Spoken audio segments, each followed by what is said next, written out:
अस्सलाम वालेकुम व्यूवर्स, मैं अलहुदा क्रिएटिव्स की तरफ से आपको खुशामदीद कहती हूँ। आज मैं आपके लिए एक नया सॉफ्टवेयर लेकर हाजिर हुई हूँ जो है पॉइंट ऑफ सेल के हवाले से। ठीक है, इसमें एडवांस पॉस सिस्टम मौजूद है जिसके अंदर आपको प्रॉफिट लॉस का रिपोर्ट भी जनरेट हो सकती है और आपको डेली बेसिस पे आप चेक कर सकते हैं कि डेली आपके कितनी सेल्स हुई हैं और उस सेल्स के हवाले से आपका कितना प्रॉफिट बनता है। ठीक है, मंथली सेल, लास्ट 7 डेज और लास्ट ईयर, मतलब कस्टमाइज रिपोर्ट भी हो सकती है इसमें और डेली बेसिस पे जो आपका प्रॉफिट लॉस का सिस्टम है आप वो भी चेक कर सकते हैं। एक्सपेंस और इनकम इसको भी मेंटेन कर सकते हैं। ठीक है, तो चलें वीडियो शुरू करते हैं, लेकिन उससे पहले आपसे एक रिक्वेस्ट है कि अगर आपने हमारा चैनल सब्सक्राइब नहीं किया तो जल्दी से हमारा चैनल को सब्सक्राइब करें और बेल आइकन पे ज़रूर क्लिक करें ताकि आपको हमारी न्यू अपडेट मिलती रहे।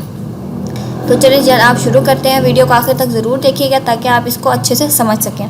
मैं इस टाइम उसके सॉफ्टवेयर के डैशबोर्ड में मौजूद हूँ जहाँ पे मेरे पास थोड़ी सी एक रिपोर्ट आ रही है revenue, cell return, purchase return और प्रॉफिट के हवाले से, और ग्राफिक इसका बना हुआ है जिसमें कैश फ्लो और इस मंथ की जो है वो उसको मुझे दिखा रहा है। अब जो पेमेंट रिसीव्ड है, ठीक है, वो मुझे पर्पल कलर में दिखा रहा है और जो पेमेंट सेंड है, जो मैंने पेमेंट सेंड की है और जो रेवेन्यू है तो उसके हवाले से मुझे बाय ग्राफ दिखा रहा है। तो वो उसने मुझे यहाँ से डॉट्स फॉर्म में ग्राफ में भी दिखा दिया है और पाई ग्राफ में भी दिखा दिया है कि परचेज इतने हैं, मेरा रेवेन्यू उसके मुताबिक कितना भी हुआ है और मेरे एक्सपेंस जो हैं वो इतने हो चुके हैं।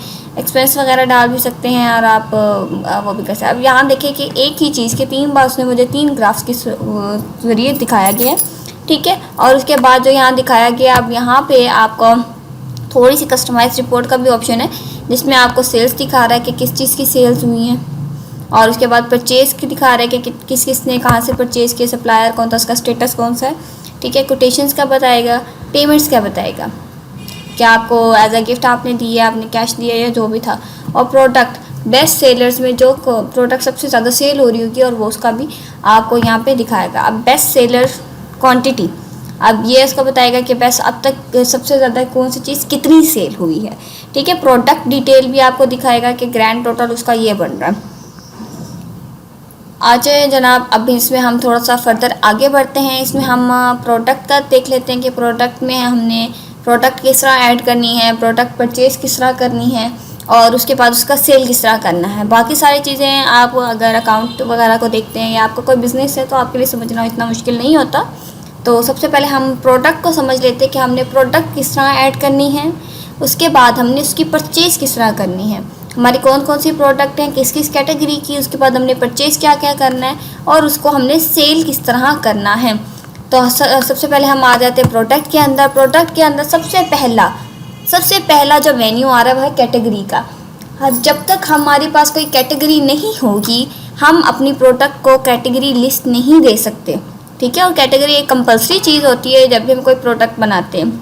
अब हमारा कोई ग्रोसरी स्टोर है या हमारे पास कोई जनरल स्टोर है या हमारा ऑनलाइन कोई ई कॉमर्स स्टोर है, तो उसके हवाले से अगर मैं डिफरेंट कैटेगरीज, जब तक कैटेगरीज नहीं बनाऊंगी तो मैं प्रोडक्ट किस तरह मॉडिफाई करूँगी कि ये किस कैटेगरी का है। अलबत्ता अगर चीनी है तो वो ग्रोसरी का पार्ट है कि ब्यूटी एंड हेल्थ का पार्ट है। तो उसके लिए सबसे पहले मुझे क्या करना पड़ेगा, कैटेगरीज़ बनानी पड़ेंगी। हम कैटेगरीज़ में आ जाते हैं। कैटेगरीज़ बनाने के बाद मैंने कुछ बनाई भी हुई हैं और आपके सामने भी कुछ बना दूँगी। ये देखिए जनाब, मैंने एक मल्टी स्टोर के हवाले से बनाया हुआ है कि एक स्टोर है जो मल्टीपर्पसेस के लिए यूज़ हो रहा है, जिसमें अब फर्नीचर के हवाले से है, फार्मेसी का मैंने बनाया है, मोबाइल का बनाया है, ब्यूटी, ग्रोसरी, फर्नीचर और इलेक्ट्रॉनिक्स एक्सेसरीज़ वगैरह के हवाले से बनाने। यहाँ कैटेगरी बनाते हुए आपके पास 2 चीज़ें आ सकती हैं, आप पेरेंट और चाइल्ड कैटेगरी भी बना सकते हैं। ठीक है, जैसे अब ग्रोसरी है, ग्रोसरीज के अंदर आप क्या करेंगे, आप डाल सकते हैं ऑयल और शुगर, फिर आगे शुगर किस ब्रांड की है उसके हवाले से आप उसको कैटेगराइज भी कर सकते हैं। होम एक्सेसरीज़ के हवाले से आप जैसे एक्सेसरीज़ क्या रहते हैं, होम एक्सेसरीज़, मोबाइल एक्सेसरीज़, आप इनकी सब कैटेगरीज भी बना सकते हैं। इनको हम सब कैटेगरीज बोलते हैं। तो जनाब हम कैटेगरी ऐड कैटेगरी पे क्लिक करेंगे या हमने कैटेगरी नेम डाल देना है, जैसे कि फ़र्नीचर में मैं डाल देती हूँ होम फर्नीचर और इसको मैं कर देती हूँ फर्नीचर की सब कैटेगरी। और मैं यहाँ से अगर मुझे इमेज चूज़ करना है तो मैं इमेज लगा दूँगी, अदरवाइज़ मैं यहाँ सिंपल सबमिट कर दूँगी। इमेज इज़ नॉट कंपल्सरी, लेकिन आप अपनी आसानी के लिए इमेज यहाँ यूज़ करें ताकि आपको जल्द से जल्द समझने में आसानी हो जाए। फिर हम आ जाते हैं प्रोडक्ट लिस्ट में।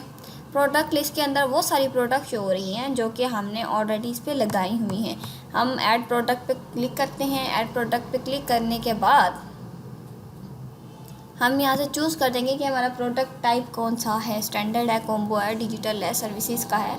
मैं स्टैंडर्ड चूज़ कर लेती हूँ। स्टैंडर्ड चूज़ करने के बाद मैं जनाब इसका नाम लिख देती हूँ। मैं इस पर लिख देती हूँ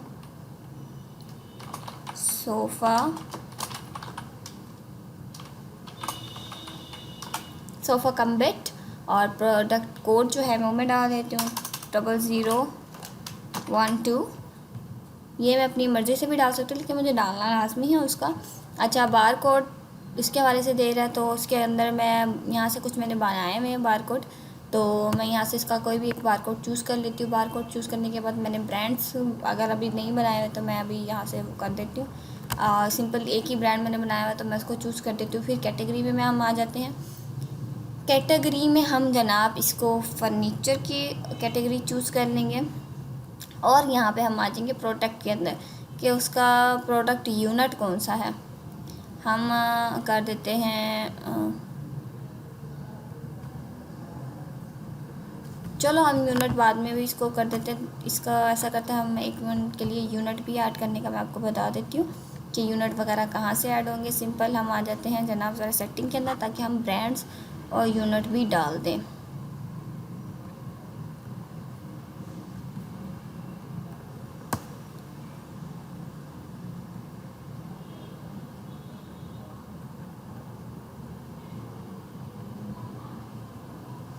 हम सेटिंग्स में हैं।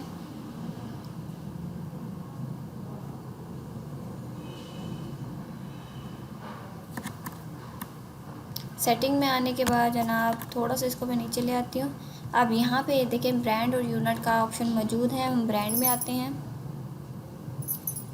ब्रांड में आने के बाद ऐड ब्रांड पे क्लिक करती हूँ। ब्रांड के बाद मैं इसका टाइटल दे देती हूँ मोल्टी।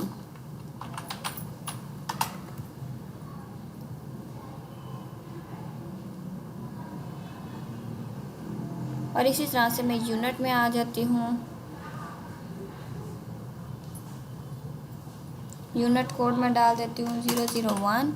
नेम में इसका दे देती हूँ मैं इसका दे देती हूँ पर पीस, और यूनिट बेस का मैं कर देती हूँ कि बेस कोई भी नहीं है इसका, फ़िलहाल मैं सबमिट कर देती हूँ क्योंकि ये पर पीस के हवाले से मुझे करता था यूनिट कोड ऑलरेडी टेकन। अच्छा, मैं इसको ऑलरेडी यूज़ कर चुकी हूँ, मैं इस पर याद देती हूँ कि पर पीस के अलावा यूनिट कोड का मैं डाल देती हूँ 002 एंड देन सबमिट। ये भी टेकन है, 0002 कर देती हूँ। जनाब मेरा यहाँ से यूनिट भी ऐड हो गया। अब दोबारा मैं प्रोडक्ट में आ जाती हूँ, ऐड प्रोडक्ट, और इसी तरह से हम इसको फिलअप कर लेते हैं फटाफट से। यहाँ से स्टैंडर्ड के बाद हम यहाँ पे आ जाते हैं सोफ़ा, प्रोडक्ट कोड 0002। यहाँ से हमने बार कोड लगा दिया मोल्टी, and category furniture. Product unit हम कर देते हैं पर पीस। अब प्रोडक्ट कॉस्ट जो है वो मैं लिख देती हूँ जनाब, जो मैंने इसको ख़रीदा है वो कॉस्ट, यानी कि जो मैंने होलसेल मार्केट से ख़रीदा या कहीं से भी ख़रीदा है तो मुझे किस कीमत में ये पड़ा है, ताकि मेरा वहाँ पे प्रॉफिट और लॉस का इसका डिफरेंस क्रिएट कर सकते हो। प्रोडक्ट कॉस्ट में मैं आ जाती हूँ। यहाँ मैं लिख देती हूँ मैंने ये लिया था 40,000 का, ठीक है। और प्रोडक्ट प्राइस में इसमें डाल देती हूँ कि मैंने 45,000 का इसको सेल करना है। डेली सोयल ऑब्जेक्ट जो होते हैं हमारे पास हम कह सकते हैं कि 50 है। और अब ये मुझे कब ये वार्निंग दे कि मेरे पास प्रोडक्ट ख़त्म हो चुकी हैं, ठीक है। उसके लिए हम क्या करेंगे, यहाँ मैं अलर्ट क्वांटिटी डालूँगी कि मैं कहती हूँ मेरे पास जब 10 रह जाएँ तब ये मुझे नोटिफिकेशन दे दे कि मेरे पास ये क्वांटिटी ख़त्म हो रही है। मैंने टेक्स्ट वगैरह ऐड करने हैं तो यहाँ से मैं टेक्स्ट ऐड कर सकती हूँ। प्रोडक्ट इमेज मैंने यहाँ से अपलोड कर लेनी है। सिंपली की थी सोफ़ा।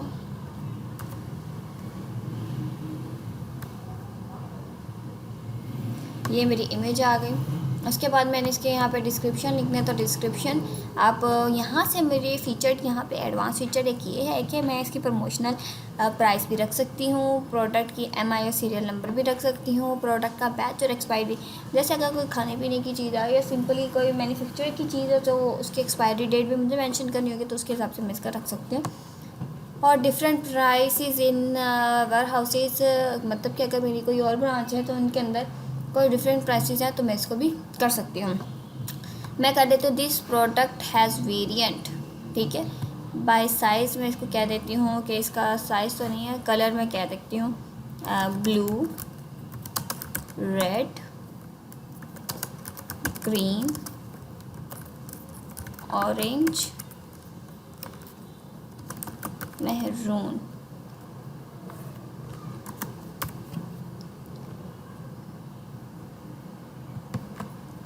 इसको हम कर देते हैं यहाँ से कट, बल्कि यहाँ पे आएगा, हम इसको कर देते हैं कलर, OUR कलर। तो हम यहाँ से इसको कर देते हैं सबमिट। तो ये हमारे पास प्रोडक्ट सक्सेसफुली सबमिट हो गई है। अभी जो मैंने प्रोडक्ट सबमिट की है, इसके बाद हम परचेज़ में आते हैं। यहाँ से परचेज़ के अंदर जो हमें ऑप्शन मिल रहे हैं जनाब, वो ये कि परचेज़ लिस्ट, ऐड परचेज़ और इंपोर्ट एक्सपोर्ट बाय सी, मतलब एक्सेल की फाइल से मैं इनको परचेज़ को इंपोर्ट भी कर सकती हूँ। सिंपल मैं ऐड परचेज़ पे क्लिक करती हूँ। ऐड परचेज़ पे आने के बाद मैं परचेज़ डेट डाल देती हूँ कि मैंने ये 9 तारीख को मतलब कि लिया था, किस वेयर हाउस के लिए, अलहुदा के लिए। सप्लायर कौन था, ठीक है, सप्लायर मैंने ये डाल दिया। सप्लायर के बाद रिसीव्ड हो चुका है मुझे कि पेंडिंग है, तो रिसीव मैंने डाल दिया। अब अटैच डॉक्यूमेंट जो कोई अगर है तो मैं वो डाल दूँगी, अदरवाइज़ मैं यहाँ पे डाल दूँगी सोफ़ा। अब वो सोफ़ा ब्लू उसने ले लिया, मैं फिर कर देती हूँ सोफ़ा, तो ये रेड आ गया।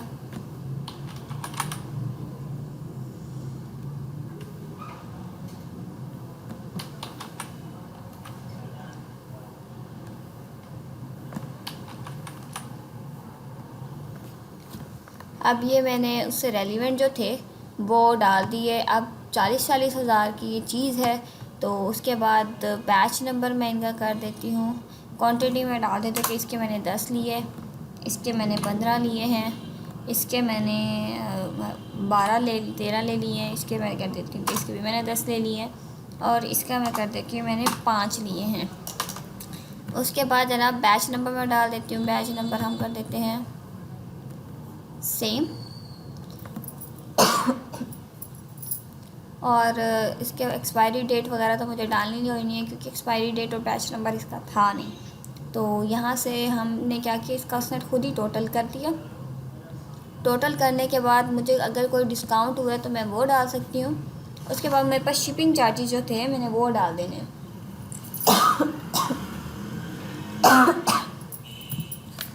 यहाँ से मैंने इसके शिपिंग चार्जेस डाल देने हैं, जो कि मैं कह सकती हूँ कि मुझे 5000 इसके शिपिंग चार्जेस पड़े हैं। और मैं यहाँ लिख देती हूँ इट इज़ डिलीवर्ड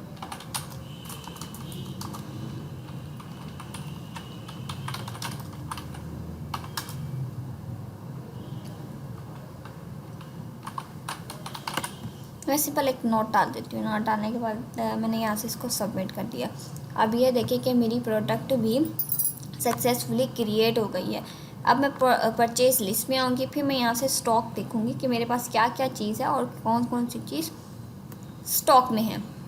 अब यहाँ पे आ रहा है कि जनाब फ़र्स्ट ऑफ़ ऑल यहाँ पे कुछ चीज़ें आ रही हैं। अभी अभी जो मैंने परचेज़ किया तो वो ये वाला है सबसे ऊपर, जिसकी डेट 9 तारीख की आ रही थी, और मैंने अभी अभी उसको परचेज़ किया था, बल्कि ये रहा, ठीक है।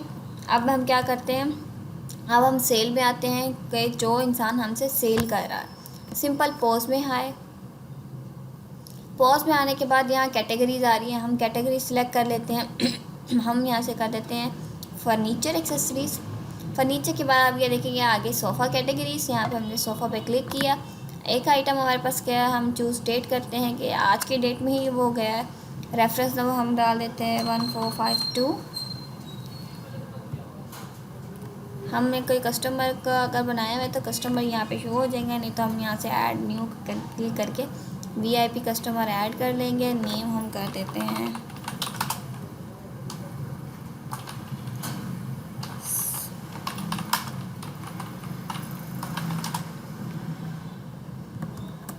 नेम मैंने कर दिया स्पेशल कस्टमर। एग्जांपल मैं दे देती हूँ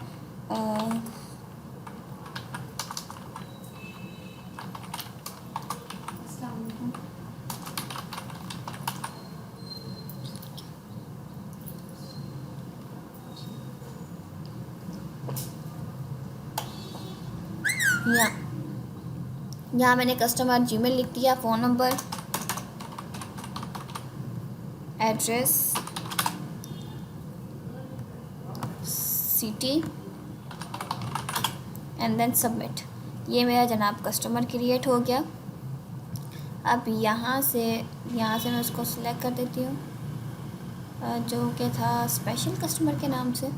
अब ये मेरे पास स्पेशल कस्टमर आ गया। अब मैं प्रोडक्ट को बाय कोड भी सर्च कर सकती हूँ, यहाँ से कैटेगरी बाय भी कर सकती हूँ, बाय ब्रांड भी कर सकती हूँ और बाय फीचर भी सिलेक्ट कर सकती हूँ। अब ये मेरे पास हो गया। मैं यहाँ से क्या करती हूँ, मेरे पास यहाँ से नीचे जो आ रहे हैं ये है पेमेंट के मेथड, कि मुझे उसने चेक में दिया है, मुझे उसने गिफ्ट मतलब ऐसा गिफ्ट किया जा रहा है कि डिपॉजिट हुआ है, पॉइंट्स हैं उनके कोई, और या फिर इंस्टॉलमेंट बना हुआ है, या फिर मुझे भी ड्राफ्ट करना है, मुझे उसने पेपल से भी किया है या कैश किया। हम सिंपल अभी फ़िलहाल कैश कर देते हैं। कैश करने के बाद जनाब आपको दे रहा है क्विक कैश। मैं यहाँ से क्या करती हूँ कि पेमेंट जो उसने मुझे दी है, मैंने पेमेंट रिसीव्ड किया एंड देन क्लियर पेमेंट।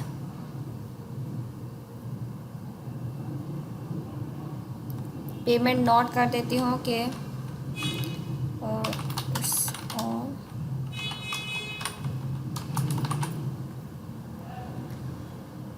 फिर मैं यहाँ पे सबमिट कर देती हूँ। The payment can't be receive to be. अच्छा ठीक है।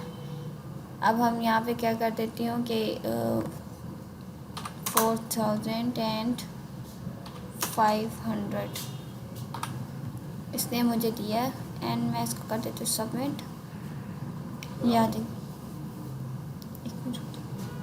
ये देखें जनाब उसने मेरे पास इनवॉइस भी इसकी जनरेट कर दी है। इनवॉइस जनरेट करने के बाद मैं यहाँ से सिंपल अपने स्कैनर से प्रिंट करके उसको दे सकती हूँ। अगर आपको वीडियो पसंद आई है और इसके अकॉर्डिंग आप फर्दर कोई डिटेल चाहती हैं तो आप हमें कमेंट बॉक्स में भी चेक कर सकते हैं, कमेंट बॉक्स से भी हमसे कांटेक्ट कर सकते हैं। अब तक के लिए इतना ही। उम्मीद है इंशाल्लाह फिर आपके साथ एक न्यू सॉफ्टवेयर के साथ हाजिर होंगी। अल्लाह हाफ़िज़।